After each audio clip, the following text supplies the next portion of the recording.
things I'm going to focus on just for a few minutes, and we're going to have some breakout sessions time. This is a question that I will always ask. It doesn't matter whether it's an emerging talent or a CEO. How are you going to achieve career success and stand out this year with your own brand? Now, often people can get to that point. How are you going to achieve career success? But it's the standout that we all want. Because if we're emerging talent or we're a CEO, we want to stand out. So we want to stand out with our own brand. So that's just a question in your table time, just to think about what your plans are or have been for this year. The second thing is, how are you building brand you? What is your plan at this point to build brand you? Because what we want is this. In a pencil case of grey, we want you to be bright. We want you to be beautiful. We want you to stand out.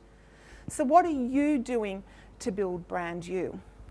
And the final one, which is kind of the really tough questions, I think, do you have a personal brand? What is it? What's your uniqueness? What impression do you leave? Think about your body language. Think about those things that contribute around that. And then finally, does your brand convey your identity and distinctiveness? And I think I've got one more. And does it communicate the value that you offer? Now, I am huge on LinkedIn. Who is on LinkedIn in the room? If you're not, unless there's a safety and security issue, get on LinkedIn. Because people are engaged, you're employed there. If you're really good and your LinkedIn's great, you should be. If you're really talented, you should be getting headhunted. You should be getting offers. People should be contacting you. Digital media, you have to get. Now, I am a dinosaur when it comes to digital info, and see, I can't even say the language, but I know how important LinkedIn is. And you've got to get serious. This is not your RSVP site or your eHarmony site. This is a serious site. This is your LinkedIn profile. This is where organisations and people will look for their first interaction. I will no longer connect anyone unless I'm happy with their LinkedIn profile, because people have to look at it quickly. So don't have that slutty, booby, sort of, on the ski field bunny look for your LinkedIn. You have a front-faced, not a selfie, selfies are not allowed. Can't have an animal on your head. You've got to on your shoulder. You've got to have a strong LinkedIn profile photo. So that's the first thing. You've also got to get good at getting creative. Were you able to bring it up? Okay, can I just borrow it? Has it got the description? Yeah, can you? Yes. Now, people say to me every time I do this, can you recommend someone, show me someone who's got a good So I use Reyna Jackson. Now, if you want to look her up, she always wonders why after I've spoken, 27 people look her up in the first 5 minutes. Reyna Jackson, the photo's great. It's a bold front-on photo, but it's the words that I like. I am an energetic, dynamic and creative professional leader who delivers strong results while building a culture of excellence through dedicated focus on people, culture, well-being, inclusion and personal development. My belief, these strong words, is that people will continue to be our competitive advantage in a world dominated by digital enterprise. My passion is that I'm working with, I have a strong commitment. This is the wording, this is the length, it's about that long that I suggest. Now, people say all the time to me, oh, Renee, but I don't have that sort of an interesting story. Thank you so much for that. But you do. And if I spent time with you, I would find it. So I found Karen. I want Karen's LinkedIn profile to talk about her passion for governance and to be in there. I had one woman who said to me, I have nothing really to say. And then a few weeks later, she told me she spoke 3 languages. And I went, hold it. Where is that in your LinkedIn profile? She said, well, where would it be relevant here working? And I said, well, where was it relevant? She said, oh, well, when I worked at the UN. Hello. And then I had another woman who was, she wanted to lead a bigger team. And I said, but you have nothing in your profile about leading and leadership and your passion, your beliefs about it. She said, well, I haven't led a big team yet. Then I found out that she played for the Australian, in the Commonwealth Games for basketball. I wondered why she was taller than me. But we each have things in there. I'm not saying you have to speak 3 languages or be an Olympian, but you've got something. And your LinkedIn profile is your first point of call now for a lot of people. So get your LinkedIn profile right. So how do we build our brand? I wanted you to take away some things that you've done. This is a model. I tend to put everything into a model on the things, like I've got a networking model, a career model, and I've got a brand model. This seems to work for most people. It's a time to kind of step back and take some time. So what are your goals? It could be your career goals, or it could be, what are your brand goals? What's a goal that you're wanting? What do you want to be known for? You know, what is it that you want to be known for?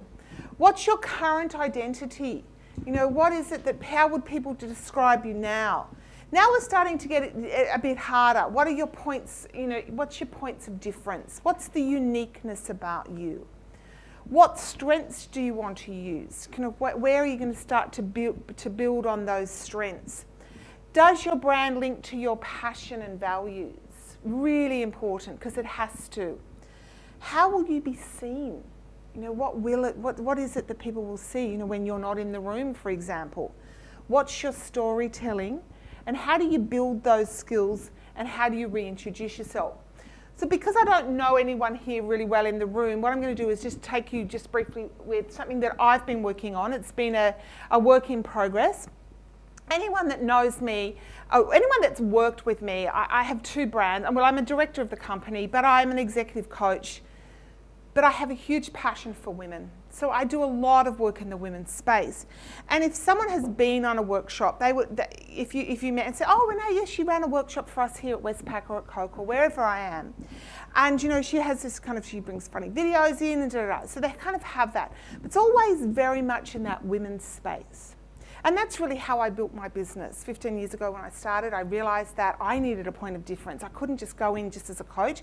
I needed to have a point of difference, and I was really strong and supportive of women. So that's how I built my brand in those days.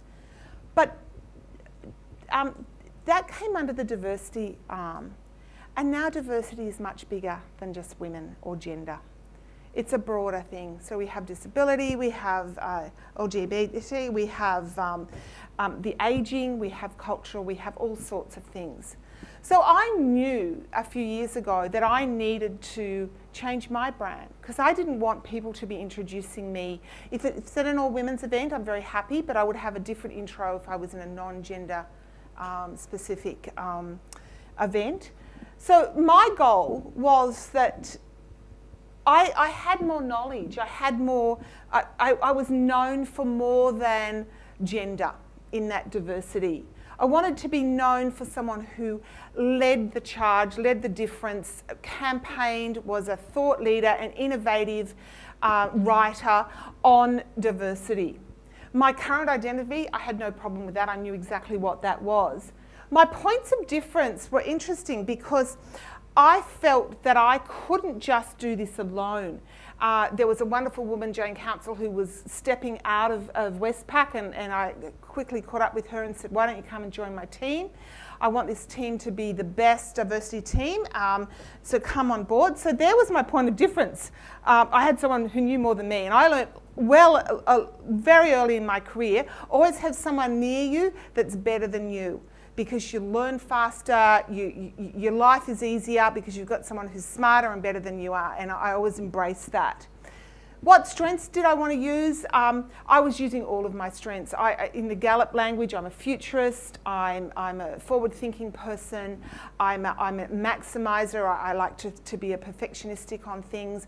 I use individualization, so what's unique about this? I knew that I would be using my strengths tremendously.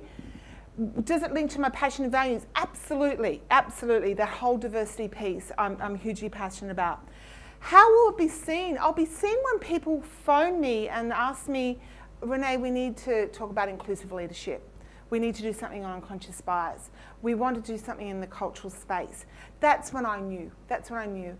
So my narrative had to change. My LinkedIn profile started to slowly change. My intro started to change. I started to write not just on women's issues, but on ageing and gender, as disability. I continued to build those skills. I'd put my hand up for anything that I could go to learn around that subject. And now I'm slowly reintroducing myself into that space. I believe that our brands should be evolving, should be changing, should be improving. It takes time to think about these things. I recommend that you have career days twice a year. Men call them golf days, where they just kind of go, or course days, they're really playing golf. But pick 2 days of the year and think about some of these things. Has my LinkedIn profile been updated? What's my networking look like? What's my profile inside the organisation and outside? What's my vision? What's my plan? What am I going to name the year? And then 6 months later, go through and ask yourself, am I on track? Am I still that VW and I wanted to be a Rolls Royce?